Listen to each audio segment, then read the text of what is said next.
Well, good morning, everybody.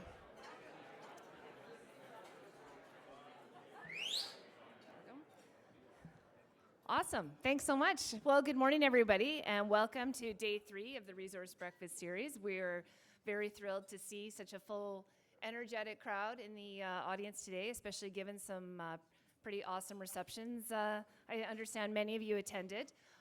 So big shout out to those of you, especially, as Cole Sear would say, you really know what you're made of if you've made it to 3 of these breakfasts in the morning. And, you know, it's not easy work, anyone does, but to show up here and get together in a good way to start the day off, we really, really appreciate that. So I'm Sarah Weber with C3 Alliance, and as I said, we think these conversations are a really important part to add. We're not affiliated with UBCM, but we really appreciate the ability to bring this group of people together each morning. So I'm really pleased to introduce our head table this morning, and I'll start off with ask you to hold your applause until the end, and then I'll ask our table to stand. So joining us this morning, we have Steve Elliott, the Vice President of Canadian Gas Transmission with Enbridge, Christine Gelowitz, the Chief Executive Officer of Forest Professionals BC, Mina Loudon, Vice President Corporate Affairs with Canfor, Jennifer Gunter, the Executive Director, BC Community Forestry Association, Melissa Holland, Vice President Project Delivery, BC Hydro, Kim Hochstead, President and CEO of Kofi, Leonard Joe, CEO of the BC First Nations Forestry Council, and of course we have the Honourable Randene Neill, Minister of Water, Land and Resource Stewardship, Province of BC, and the Honourable Ravi Parmar, Minister of Forests. So please join me in welcoming our head table this morning.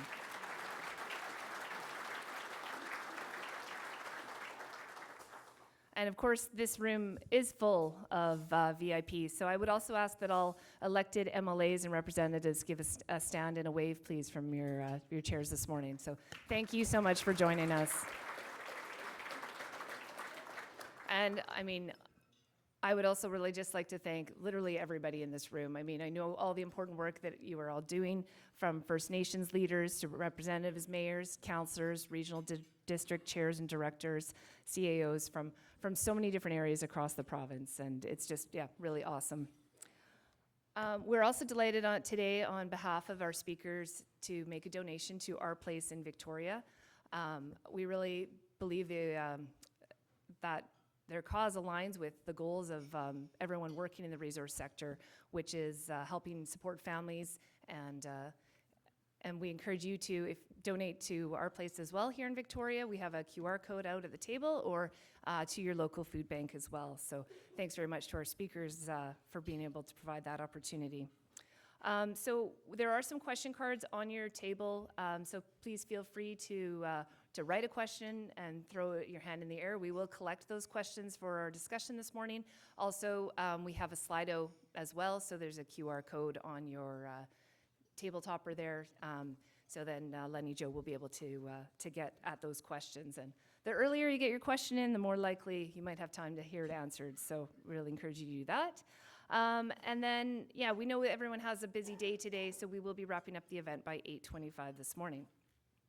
Finally, we could not have this event without all of our industry sponsors, and so I'm going to read out the names of all the sponsoring companies. This is day 3, of course, after a really engaging energy discussion on Tuesday, mining on Wednesday, and of course wrapping it up with forestry, water, land, and resource stewardship, which is pretty awesome. So I will read out the names of sponsors. I'll ask you to hold your applause, and then for those representatives from these companies, I'll ask you to give a stand and a wave as well, please.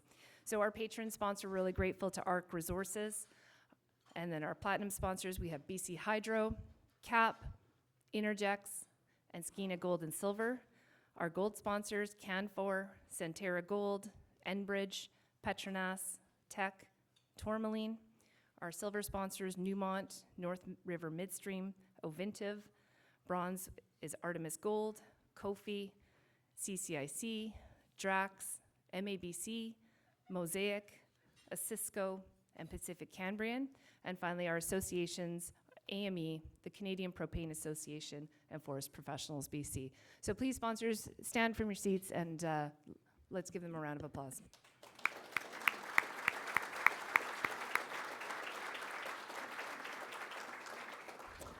All right, well, with that, I would love to invite Kim Hockstead up, our CEO with Kofi, and to give some remarks and to introduce our panel this morning. Kim.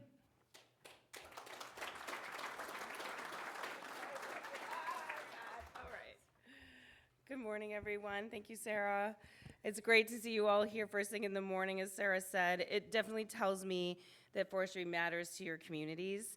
In a moment, we'll hear from Minister of Forests, Ravi Parmar, and Minister of Waterland and Resource Stewardship, Randene Neill, interviewed by Leonard Joe, the CEO of the First Nations Forestry Council. But first, I just wanted to make some opening comments. As we all know, forestry touches every part of the province, from Nanaimo to New Westminster, Campbell River to Revelstoke, Castlegar to Surrey, and beyond. Forestry connects rural, urban, and Indigenous British Columbians alike, because it takes a lot of people to run primary harvesting facilities like sawmills, plywood plants, and lumber yards, and to turn, and enable pulp mills, bioenergy facilities to add value, and to support our secondary manufacturers that make wood home finishings, mass timber buildings, and good old toilet paper. And at each stage in the value chain, the forest industry plays a role in keeping communities strong. In a province as diverse as ours, it's easy to focus on what divides us. But for me, I think about resource development in British Columbia as needing to be about and not or, economy and environment, reconciliation and jobs, rural and urban. We can and must do it all. Premier Eby and Minister Parmar have recognized the importance of forestry by designating the path to 45 million cubic meters as a major project. That's still well below the current annual allowable cut, but it's critical to keeping people working and communities alive. Today, we're harvesting barely half of what's allowable, and many mills are down to one shift. That means that means lost jobs, lost opportunities, and declining community stability. But the good news is that forestry doesn't need decades of permitting, or a decade of permitting. I know it's not taking decades. We already have people. I mean, maybe it is sometimes.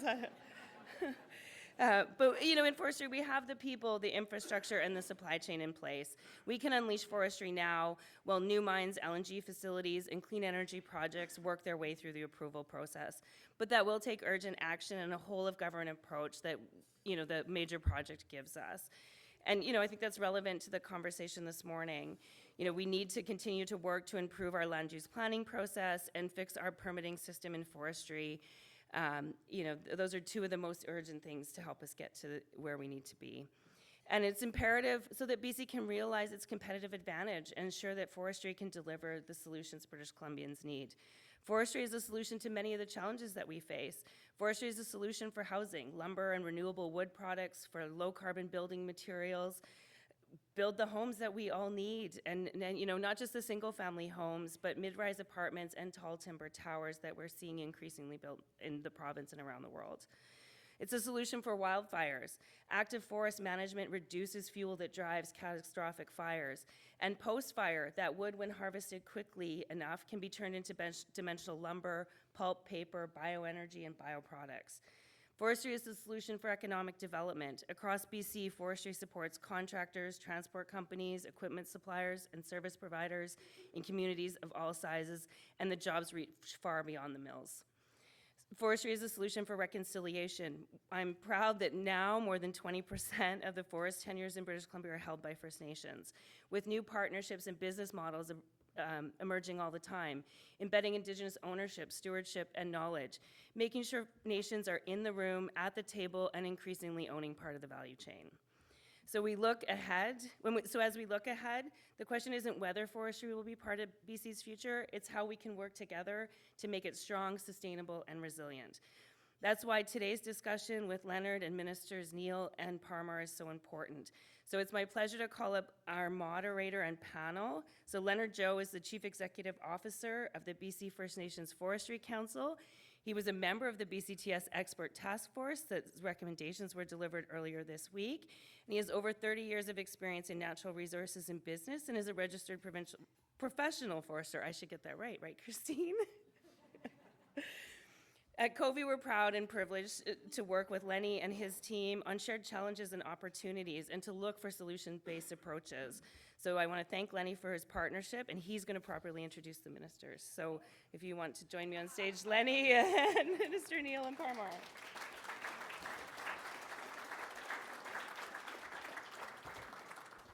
Yadikchin Wenwen. That just simply means what a beautiful morning, hey?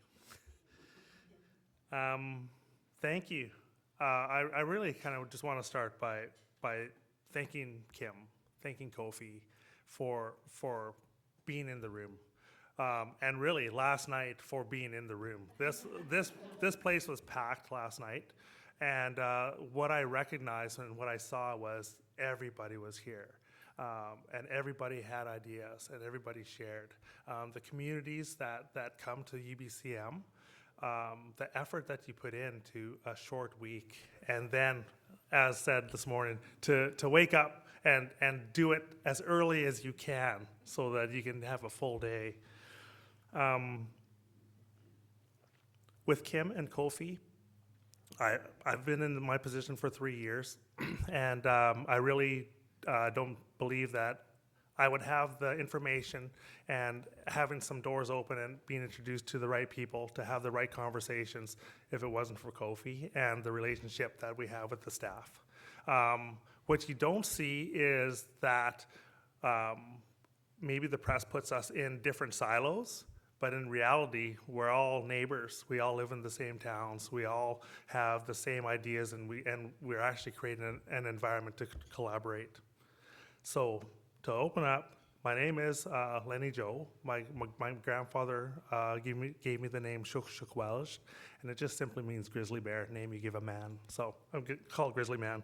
I grew up and I was born down the street here in Victoria while my dad was in the army, but I grew up in the sunny Nicola Valley, and I call Merritt my home. I want to start saying that we want to begin with the land acknowledgement. And so, we're gathered on the traditional and ancestral territories of the Lekwungen people, who include the Songhees and the Esquimalt nations. So the people that are here reflect the land itself and have spent thousands of years stewarding it under their own laws and customs, practices, ceremonies, and protocols. So with that, I just want to start this day. So today's panel brings together two ministers. We got two ministers today that I have to sit and figure things out and moderate. Normally I get to be on the other side and I have a moderator leading me through, and someone said, Len, you can do this. So thank you guys for having that trust and faith in me, and we'll see after this panel is over.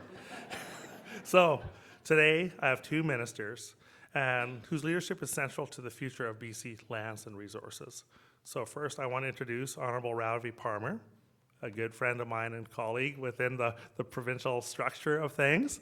And so Ravi, he oversees one of BC's most iconic and economically important sectors. So Minister Ravi Parmar. Second, I would like to introduce Honourable Randene Neill, Minister of Water, Lands and Resource Stewardship, whose portfolio integrates stewardship, water security, and land use planning. And I'm really grateful of the doors that have been opened to allow us to have this conversation today. So the two ministers, I'd like you to introduce you and ask you to come to the stage.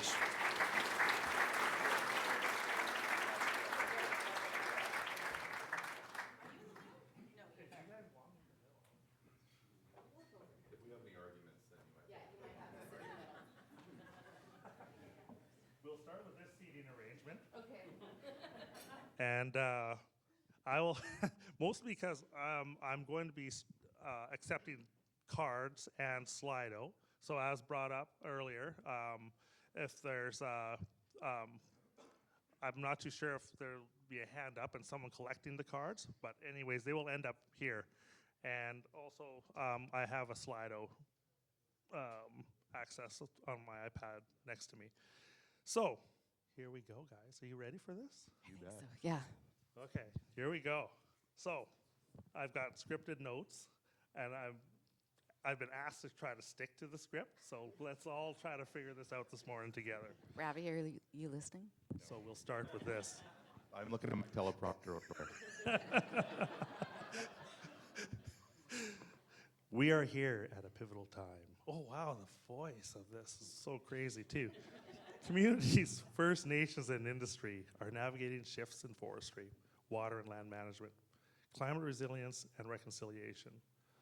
So the purpose of this breakfast session is to have a frank and forward-looking conversation about how we all can work together to steward BC's resources for the long term. So, first off, ministers, thank you for being here to share your perspectives. I'd like to take this time to allow you to introduce yourselves and provide some key points to set the foundation for this morning's session.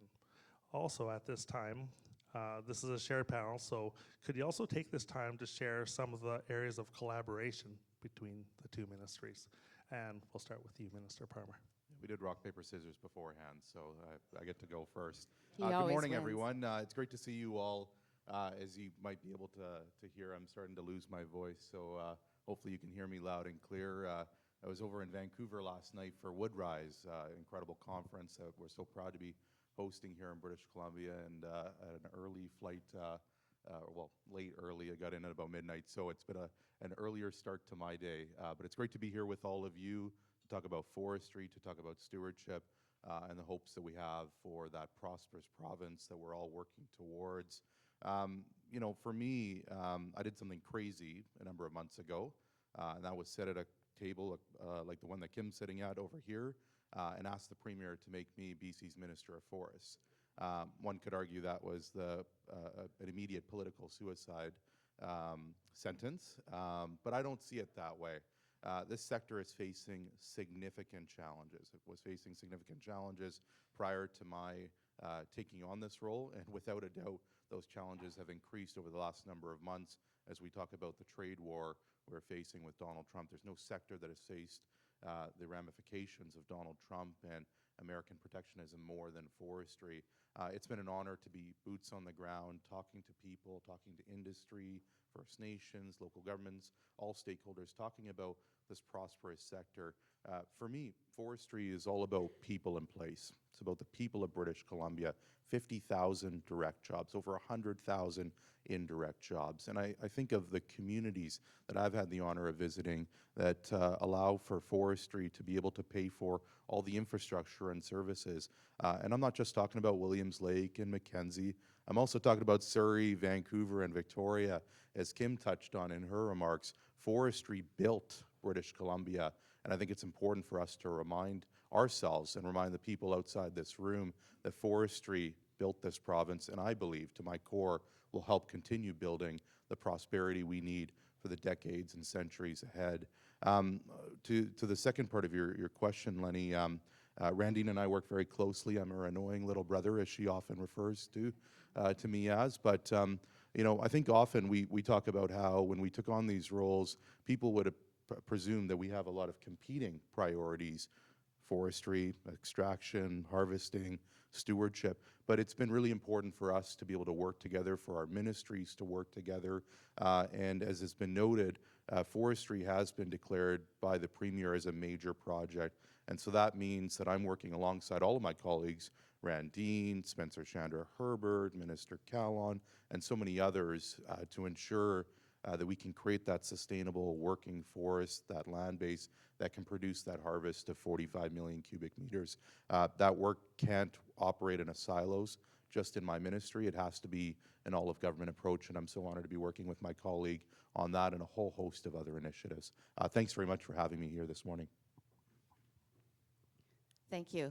We've got 2 minutes left, so I'll be quick. I'm just kidding.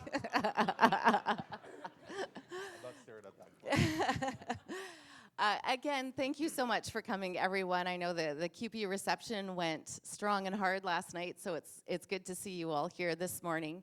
My name is Randene Neill. I am the Minister of Waterland and Resource Stewardship.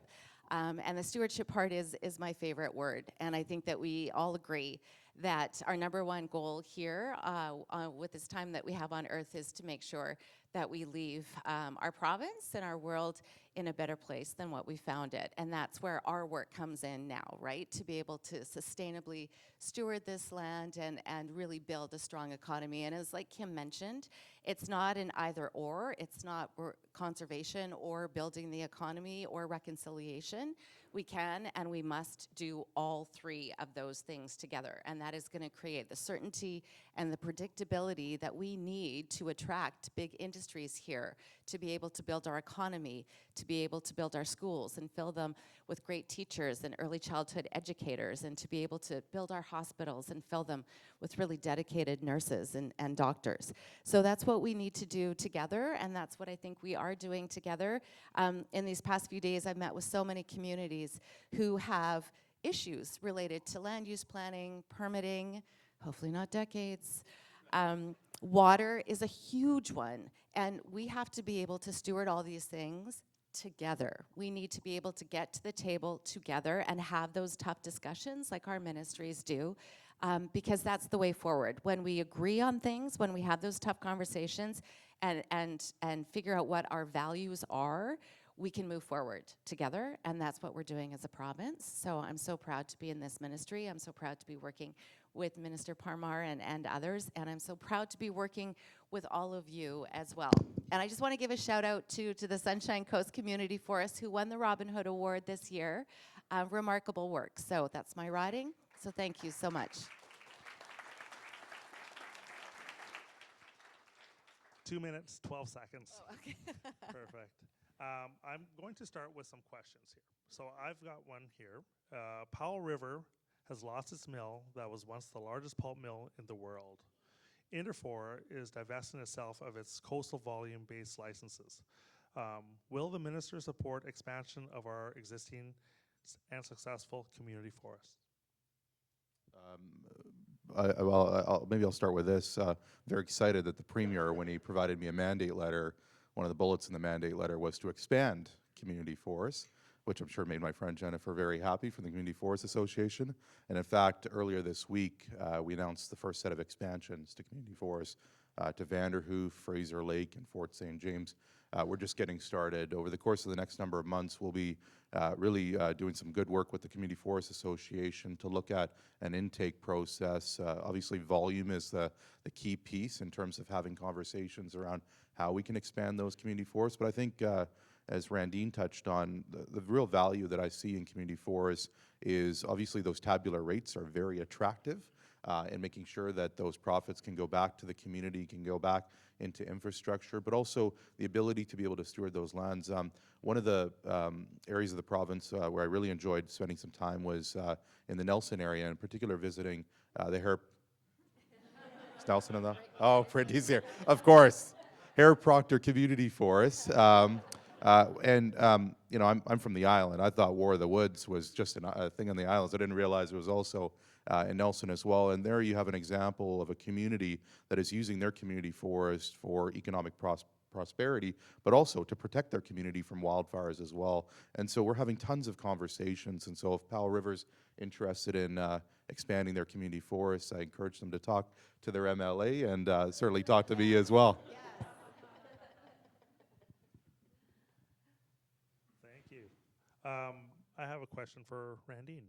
So how can the province improve and create a clear, streamlined process for municipalities to acquire Crown land so communities can move faster on housing and childcare? That is a great question. And actually, that is whoever asked it. That's what a lot of my meetings this week have been about.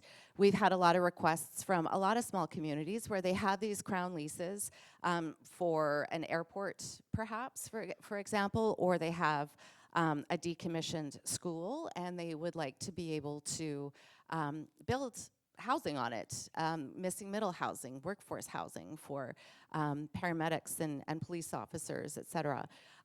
So I think that's something that we're looking at as our ministry. You know, when you have UBCM meetings and 30 small communities say we have the same issue with Crown tenures or getting Crown tenures issued, then that's something we go back and say we have to fix that.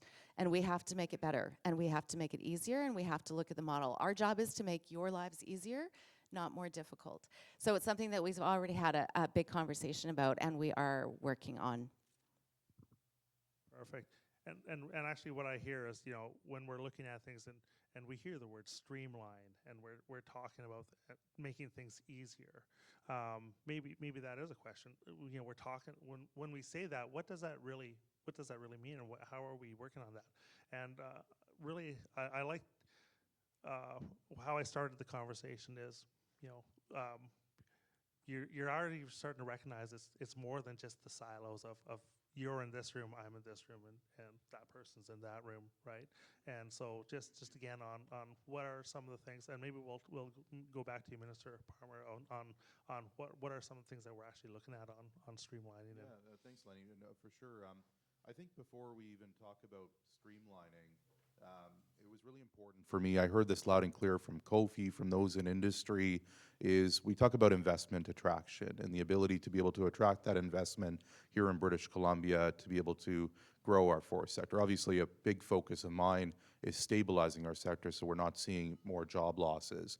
And for me, that starts with hosting conditions. What are those conditions that industry is looking for in order to be able to attract that investment and to be able to create more good paying jobs?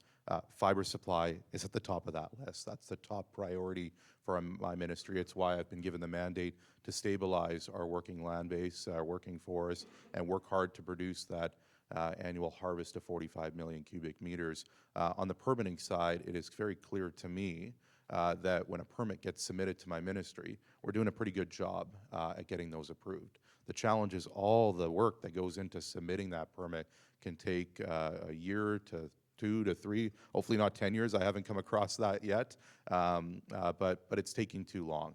The message that I've sent to industry is if you've got permits that you are having difficulty getting across the table, it's important for my ministry to know. Let's start those conversations. Without a doubt, there's a number of things that I've heard on the ground. First Nations consultation and consent certainly comes up. The message that I've sent to Kim, to all of our members, to all of industry, in particular licensee holders, is do your level best. At the end of the day, the Crown has an obligation to perform its Section 35 responsibilities, and I believe industry has its responsibilities as well to do its level best to engage with First Nations. But if you've done your best and if it doesn't lead to consent, that's okay. Submit that permit, leave the rest to us, let us do our work. But also, there's other complexities as well. Market conditions are very challenging for us right now. The price of lumber has dropped significantly, so we need to continue to explore that value-added piece, making sure we're getting more out of our fiber. But in addition to that, in addition to the permitting aspect of it as well, we do have to look at some of the other limitations that we have in terms of accessing our working forest. You know, our mills are here, the forests that we harvested were here, and now they're farther out here. Transportation is a big barrier. British Columbia is not flat. Unlike Alberta, we often get compared to that jurisdiction, and so we've got a real barrier in terms of how we get our logs to our mill. I know Nick Arkell is here in the room, right log to the right mill, and the acronym goes on, but there's a real hope through the work that my ministry is doing around how we can address those transportation barriers, and I'm hoping the federal government can provide some support in regards to that as well. Thank you. I am going to go on to my next question. I know there's a number that I'm getting on my Slido. If you are writing them on the cards, maybe put your hand up so they can find their way up to the stage. There we go. So, Minister Neill, you keep launching land use plans without any consideration of the impact on communities. When are you going to factor in the public interest? Thank you for that question. Did I hear a here over there? Yeah, Ward is nodding. Thanks, Ward. Land use plans are typically launched when there is areas of conflict. Similar to creating strategies for watershed security, we know that unless we all come together to the table and sit down and talk about our shared values, interests, and priorities for either a watershed or an area, that area will always be in conflict. So we know that when we launch land use plans, we give a lot of time to consult. Talk to people who love the outdoors and recreating and going out on those Forest Service roads with their ATVs to go hunt or fish. Industries who need the certainty to be able to know where they can stake a claim in the mining industry. Forestry companies need to know where they are able to harvest, where they can. Communities need to know that their favorite forest hikes will be protected. First Nations need to know that their cultural sites will be taken care of and protected. And that involves deep conversations with the community. And that is what we do when we launch land use plans. We've got several. I think the first one that we ever did took close to 7 years, and it was a very simple, small one. And that is because we did consultation, consultation, consultation.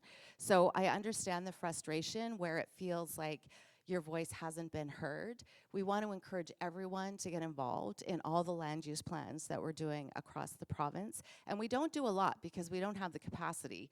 We tend to focus on specific ones, one at a time. Right now we're doing the Northwest strategy. And again, it's part of our commitment to create certainty and predictability for industry to be able to go and mine in those areas, and for the community who lives there to go and fish and hunt in those areas, and for First Nations to be able to protect their cultural in those areas. So that's what we do, and we 100% know that if we don't consult, it is not going to be successful. So we base it all on consultation. Thank you for that. And maybe I'll just add on a little bit on that and ask for some context, is that, we have the land use plans and we have the consultation process and we have the coordinated effort of hearing everybody's voice. And then we also have forest landscape planning, the FLP process, which is starting lots of consultation, lots of referrals and discussions of this upfront. Is there ways that we're having these discussions and ensuring that there are synergies within that to allow us to move forward and allow some really great ideas to be implemented within the diverse ecology and ecosystems that we have here in British Columbia? So I have one. This is going back to Ravi. Thank you for this for the question too. So I notice a lack of reference to reforestation. So can you please speak about the policies and practices to regrow the forests? Great question. You're right. I don't necessarily get a chance to spend as much time talking about growing trees. I think there's a misconception that a lot of British Columbians have that we just go and harvest trees and we don't replant them. I think what's the stat for one tree that we harvest, 3 that we grow? I think more British Columbians should know that. In fact, I was in Ottawa a couple of weeks ago begging the federal government. We've had a lot of success. We're working to negotiate more funding for the 2 billion tree, and the pitch that I was making to Minister Hodson is we're the only jurisdiction that has been able to fulfill our obligations towards the goals that Prime Minister Trudeau set out. And we've got a great reforestation sector. We've got incredible tree planters. I had an opportunity to plant some trees earlier this year as well. It was quite an experience. I don't think I could do that as a day job by any means, but the pitch that I made to him was we're ready to take more money. If Quebec can't meet its allotment, if Manitoba, Ontario, then we will gladly take that money and plant more trees here in British Columbia. This year alone, 800,000 hectares have been disturbed from wildfires. It's been a calmer wildfire season, but still very challenging, much of that in the northeast of our province. And so when we talk about reforestation and stewardship of those lands, that's a big priority. I think there's huge job creation opportunities in rural communities and First Nations communities. And so that's something that's definitely of interest. And I'm hoping the federal government will take me up on the offer, because they put out a release a few weeks ago and got a lot of pushback because they haven't been able to meet their targets. We have met our targets in British Columbia. We'd be more than happy to exceed them here as well. Thank you. And I think that was a really good question too, just because so many things are highlighted of this is what is new and here's what we're doing. And so to not forget about reforestation and also some of the changes that are happening in the silviculture world, right? Same thing about just even how we used to look at a stand of 7 to 14 years hit free growing and then walk away and wait and see. And we're now going into full rotation management and other things that investors are actually looking into and saying, how can, what is happening and how are we going to invest in this? This might lead into another question. And since I've got you on a roll, Minister Parmar, here's something that is coming into a lot of the rooms that I'm in. And thank you, Jack, for this question. Forest service roads are being decommissioned all over, impacting everything from tourism to mineral exploration. What are you doing to keep these open? Yeah, thanks for the question, Jack. This has come up in a number of meetings that I've had this week. The first thing I would say is when we see the rationalization of our forest sector, we are going to see the impact on Forest Service roads. And so I think it's important for me to reiterate at the beginning, having that strong, prosperous forest sector, being able to allow companies to go in and harvest, allows us to be able to have those companies building and maintaining those Forest Service roads. There's over 60,000 FSRs that I'm responsible for in my ministry, and I don't have the budget to be able to maintain all of them. And so I need the help of the forest sector to be able to do so. Without a doubt, we are having some tough conversations. There's a lot of communities that I talk to that really want investments in their FSRs. A lot of First Nations that talk to that want folks to come in and plow and grade their FSRs. But at the same time, sometimes they'll say we don't want harvesting. And I'm like, well, you can't have both because government doesn't have hundreds of millions of dollars just to come in and pave your road. And so that's a pretty tough message that I've been delivering this week. Is if you're going to say no to a cut block, don't expect us to come in and bail you out and fix your FSR. Recognize that's not happening all over the place. We're having some conversations in different parts of the province to ensure that recreation communities are more involved. The message that I've heard loud and clear is the engineers in our ministry are doing their job in terms of assessing FSRs in terms of the state where they're at, but they're not doing enough engagement on the ground with local governments, with snowmobile associations and other groups. We need to build in that better engagement period. My ministry has heard that message loud and clear, and we're going to be hopefully releasing some guidelines in the next few weeks around how we can better engage. There's an example in Mackenzie, spoke with the mayor of McBride. There's tons of examples all across the province where I think we can work together to still maintain these roads. I'm still hoping my colleague, Minister Farnworth, will chip in some dollars here and there for some of these FSRs as well, because some of these FSRs lead to communities. They're emergency egress routes in case of wildfires and stuff. And so I think there's a huge opportunity for us to work together as well. Randene, if you have any money, happy to chat about it afterwards as well. Well, that's what I wanted to add on is, a lot of times Forest Service roads or roads in the backcountry are associated with water and environmental impacts, and so one of the things that we actually see is that there's a higher liability and risk when a road is not maintained or is not deactivated properly, and also to look into some areas where there's rehabilitation, so access management and planning. So when we're looking into roads, is that also an area that Walrus is looking into as well? Yeah, our ministry is less focused on Forest Service roads, but I know, in the Lower Sunshine Coast about a month and a half ago, we had an accident on the highway. It was closed for 9 hours, and so Forest Service roads are, what saved hundreds of people who needed to get to the hospital or the ferry, who I think was running that day. I'm not sure. I can't remember. Just kidding. Yeah.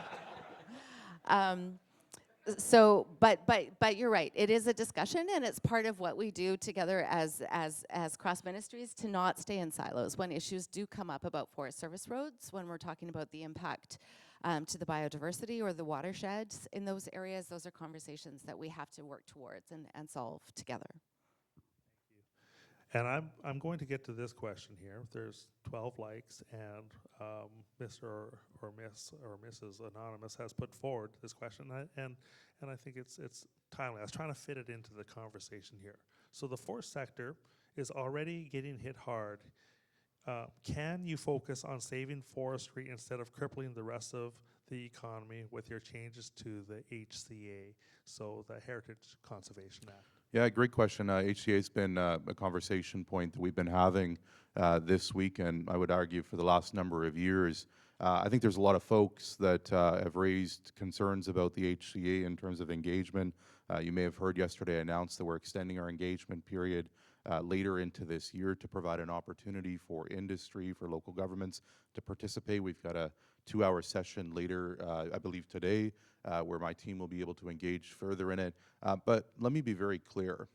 The status quo is not an option. I have heard story after story after story from industry organizations, from local governments this week about how the Heritage Conservation Act is not working for them. I met with the mayor of Port Hardy. I don't know if she's in the room, but she was telling me about, there's Port Hardy right there in front of me. They were telling me about the challenges they're facing in getting a permit approved to build a tennis court. And I've spoken to the mayor a bunch of times about that, and we're working to get that resolved. The simple solution was in Lytton a couple of weeks ago. That community was devastated by wildfires, and what was even more devastating was the hurdles that they had to face in order to be able to rebuild their community as well. We've got mining, which is a big part of our economy, big part of being able to stand on our own 2 feet, to protect our sovereignty, and it's taking way too long to get permits approved. The reason why we need to reform the Heritage Conservation Act is to speed up permits, to make sure that the rules are crystal clear what proponents have to do, to make sure that communities like Lytton and those that deal with wildfires and floods are able to rebuild, to make sure that we're protecting First Nations heritage, to make sure that First Nations are part of that in the form of shared decision-making, aligning our laws with the Declaration of the Rights of Indigenous Peoples. I think there's a lot of people who are saying, you know, let's take a chill. Let's take I don't know, what they used to say as a chill pill? Chill pill, that's what it was. I haven't said that in a while. Way back in the day. Yeah, absolutely.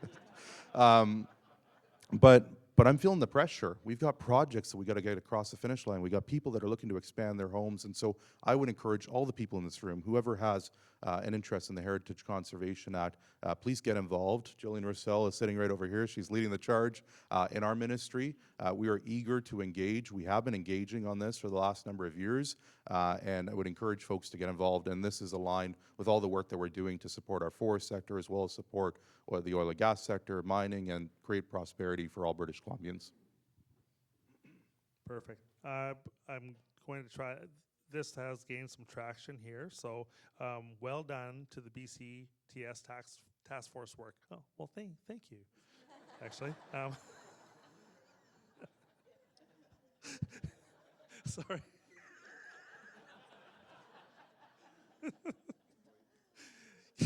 Anyways, can the Minister of Forests comment on one of the recommendations, the 10% take back with 10-year transfers?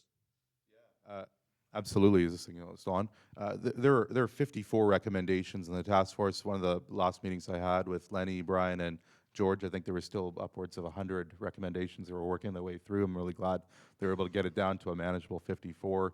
There's a lot of things that we're exploring in relation to the BC Timber Sales recommendations. We've accepted all of the recommendations, so we're now going out and engaging with industry and stakeholders on how best to implement those, with obviously top of mind priority for me in terms of BCTS is getting more sales out.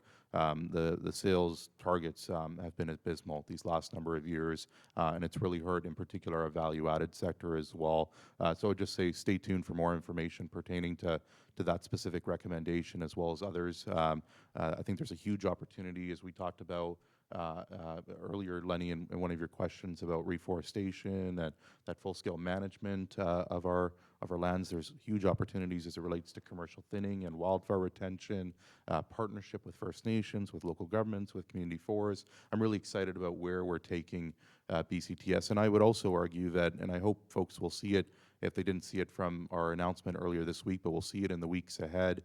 When we talk about hosting conditions through BCTS, through those recommendations, and through my comments, that's really what I'm starting to lay out as my vision for forestry. And really, I say my vision, it's our vision. It's what I've heard on the ground from community leaders, from local government, from First Nations, as well as industry, environmental organizations. It's about forestry, it's about stewardship, it's about making sure that we are laying the pathway forward for this sector to move away from boom and bust, to be able to be certainty, stability for the next 100 years.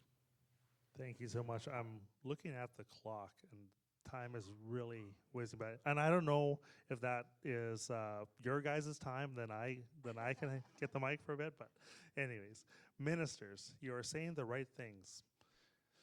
Things industry and communities want to hear. In a year's time, what do you anticipate we will see in the terms of actual results? Do you want to go first? Okay. Thank you. That's a great question. I was talking to someone earlier today, and they asked how it was going, and I feel like as a new minister, I spent the spring session learning this file. Now I feel like I know this file, so I have to get shit done now.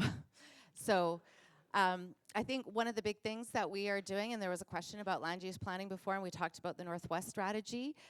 We have a one-year plan to get the outline, the broad strokes of the Northwest strategy completed.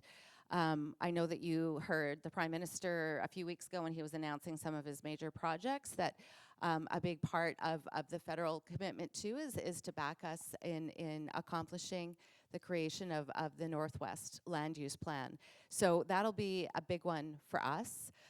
We also have some work to do around watershed security, and we're going to be able to hopefully announce that in less than a year. And a big part of that is we have something called the Watershed Security Fund. It's a $100 million fund to help local governments work on kind of watershed boards or panels, or it always sounds like waterboarding, but that's not what I mean. It gives local communities a chance to apply to this fund to get the money they need to create security and stability for their watersheds. $100 million is not enough. We need to grow that fund. So that's going to be a big focus of the year as well, and we hope to announce some big changes coming up in the next year. I'll leave it there. I just raised the clock. Oh, too. sorry. Yeah. No, it gave me more time. This is Okay. excellent. Look, for me, this sector is facing so many challenges. The word crisis has been used by coastal mayors earlier this year. It is a crisis. We are facing 35% softwood lumber duties, a market that is declining in the United States. There's so much frustration as it regards to permitting and getting forestry and fiber moving. There's a lot on the go. My goal is to restore confidence in this sector. I hope to be able to sit up here a year from now and talk about how we are working hard to restore that confidence. Hopefully that we are able to stabilize jobs in communities all across the province, not losing more. But I'm also mindful of the fact that some of the things pertaining to forestry are completely out of my control. We have 35% softwood lumber duties. I was in Ottawa a couple of weeks ago, and Global Affairs Canada was updating me on the Section 232 investigation. We understand that might be out in the next few weeks, and that could lead to another 35%. That could include a 35% tariff. And so now we're talking about duties and tariffs, the excess of over 50%. That would be devastating to our forest sector. And so a big priority for me is going to be market diversification. I'm going to be leading what I hope to be the most robust trade mission to Japan and South Korea the province of British Columbia has ever had. We're going to be opening up some new markets in the weeks ahead, working with BC Wood, who I know is in the room, Canada Wood, and other partners. But for me, it's rooted in restoring confidence in this sector. And my commitment to all of you is that I'm going to work my butt off every single day to protect paychecks, to protect workers. So many workers that I've met across British Columbia in mills, in the bush, and in particular, the ones that have been most impactful for me, Lenny, are not necessarily the younger workers, but it's those that have been working for 48 years or 47 years. For me, making sure they can get to that 50-year mark is a goal that I have in my mind, because so many of them, forestry has got a rocky path forward in someone's views. For some, it's uncertain. For me, it's about building that path forward alongside all of you, where we can create that stability, we can create that certainty, and again, we can ensure that forestry is going to be around longer than all of us, providing those good paying jobs. And again, for British Columbia, forestry, this is our auto sector, this is our steel sector, so working alongside the federal government, making sure that investments are coming here to British Columbia. I'm going to be using my powers, limited powers that I have as the Chair of Council of Forest Ministers here in Canada, to make sure that we're seeing more investments from the federal government in mill manufacturing, as well as a whole host of other things. Again, all with that focus on restoring confidence in this sector. Wow. Oh, I was caught listening and not really saying, getting ready for what I could say. But you know what? They gave us 3 mics, so I have one, and so that puts me all us on par here on this stage. One of the things that I've seen, and I wanted to take this time just to share, is that one, I'm really glad that UBCM has an annual conference. And the people that you attract and the ability for you to collaborate and share your stories, but also what are the hurdles, what are the barriers, and also share, here's an opportunity. And the rooms that are created. So having the Resource Breakfast series is great, because this starts your day, you know, to come up and wake up and come into the room and already come up with some really great questions and to share. And so a lot of these questions we didn't get to ask, but they're recorded, and it's something that we take away. One of the things that I've heard in the rooms is that you know, there's less finger pointing of saying, well, you need to do this. And what I'm starting to see and notice is we're getting in the room and say, what can we do? And there's that we, there's that collective, there's that attraction of becoming, being in the room and taking on the responsibility. Whether you're a First Nations community and leadership, whether you're industry, whether you're a municipality, whether you're a government, what we're seeing is we're working on creating an environment for investment. And we need to create an environment that attracts investment, and we're taking on that responsibility. I really wanted to thank the ministers, you know, and actually I wanted to take this time to thank all our leaders, you know, whether you're whatever side of the aisle you're on, you're carrying that responsibility. And the municipalities and the rural communities and the urban communities and the nations really rely on us working together to create an environment for the well-being of our future generations. BC is the most beautiful place in the entire world. We're the most diverse place in the entire world. We have the most beautiful people in the entire world, right? And so we've already got a step up. And so it's up to us to get into those rooms, really find ways to work together, find ways to share our stories. And I think that we're really on, you know, it's for us, and it's our responsibility. It's for us to actually create our future. So I really want to take this time to thank the ministers for your time and energy and the work that you do. And everybody, Minister Parmar and Minister Neill, thank you so much.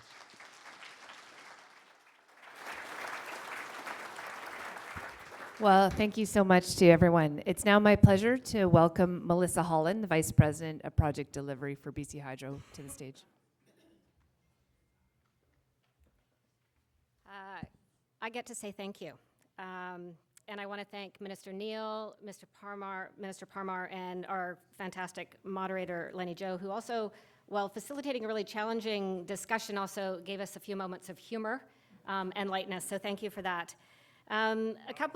Okay, well, sometimes that's actually the best humor. So what I took away from the discussion was that we are all looking for results, and we're asking, where will we be in a year? And so when we gather again, hopefully we'll be able to look back and say, here's what we accomplished in the year ahead. I heard that getting to results is about actually doing it together. I heard about sitting at a table, and instead of being on the other side and identifying the areas of conflict and difference, is actually to sit on the same side of the table and find the areas of shared interests and shared values. and in that way identifying the solutions that we can together. And for those of you who are quantitative, you can take the stat of 3 planted for every 1 harvested and advertise that, because replenishment is sustainability, and BC is top in the country for doing that, and I think we can advertise that more broadly. At Hydro, we recognize British Columbia's natural resources. These are more than just a source of clean energy. Our province's natural resources are the foundation for sustainable growth. They're an opportunity for us to think about innovation, and they lead and will lead to prosperity for our province. BC Hydro's work both serves the natural resource sector, and we depend on it. And that comes then with a deep responsibility to thoughtfully, in partnership, work with communities, with First Nations, and with stakeholders across the province.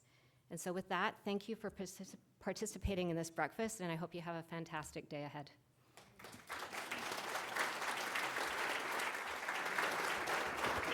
Awesome. You guys, I'll grab you those, but we will take some photos before you leave as well. So just a huge thanks to everyone who came out to our breakfast series this year. We really appreciate that opportunity to bring together people for that collaborative discussion. On your tables, I just want to flag that we do a couple events through the year. So the Indigenous Resource Opportunities Conference, please do mark your calendar. That will be June 3rd to 5th in Nanaimo in 2026. It's not too soon to start thinking about that. And as we mentioned yesterday, the BC Natural Resources Forum registration opened to an overwhelming positive response. So talk to us. There is some waitlisting happening already for some of our events. However, I do encourage you to ensure that you are getting yourselves registered because it is definitely going to be a not to be missed event, which we feel very privileged to be able to host. And yeah, a huge thanks to the Union Club who fed us so well over the last 3 days. So please join me in a round of applause for the Union Club. And then I just want to give a special shout out to my team, to Izzy and Michaela and Logan and Dan. You know, especially some of you will be talking to Izzy and Michaela quite a bit as we lead into January. So just know they're working hard behind the scenes and really pulled this together for us. And also a shout out to our UVic students. My niece, Chloe Weber, and Emma did our registration today. So yeah, round of applause for them, their first foray into politics. So with that, I'll let you guys head on your day and have an amazing day and hope that we can continue the positive working relationships. Thanks again.